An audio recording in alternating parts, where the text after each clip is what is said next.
এই ভিডিওতে আমি দেখাবো যে রকেট থেকে আপনারা কিভাবে খুব সহজেই নগদে টাকা ট্রান্সফার করবেন। সো রকেট সুন্দর একটা ফিচার নিয়ে আসছে, যেটার মাধ্যমে আপনারা বিকাশ, নগদ কিংবা অন্যান্য মোবাইল ব্যাংকিংয়ে টাকা ট্রান্সফার করতে পারেন।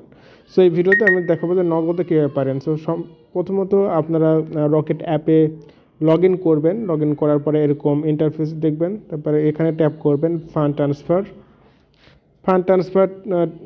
ক্লিক করার পরে এখানে একটা অপশন দেখবেন এনপিএসবি এর আন্ডারে এমএফএস, এটা এখানে ট্যাপ করে দেবেন।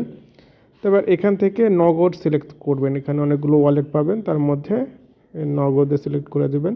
তারপর নগদ অ্যাকাউন্ট যে নাম্বার দিয়ে খোলা আছে সেই নাম্বারটা ট্যাপ করবেন এখানে। সো আমি একটা ট্যাপ করলাম, রেফারেন্স যে কোনো একটা রেফারেন্স দিতে পারেন। তারপর এখানে অ্যামাউন্ট দিবেন। সো অ্যামাউন্ট দেওয়ার পরে সিম্পলি নেক্সট বাটনে ক্লিক করবেন। এখানে হয়তো আপনারা এখন ব্ল্যাক দেখতেছেন প্রাইভেসি সিকিউরিটির কারণে। তো এখানে বলে রাখা ভালো যে আপনি প্রতি 1000 টাকা যখন চেঞ্জ করবেন রকেট থেকে নগদ বা অন্যান্য ইয়াতে, তো চার্জ হিসাবে 8.5 অর্থাৎ 8.5 টাকা করে কেটে নেবে। তার মানে আপনি যদি 2000 টাকা পাঠান তাহলে 17 টাকা কাটবে।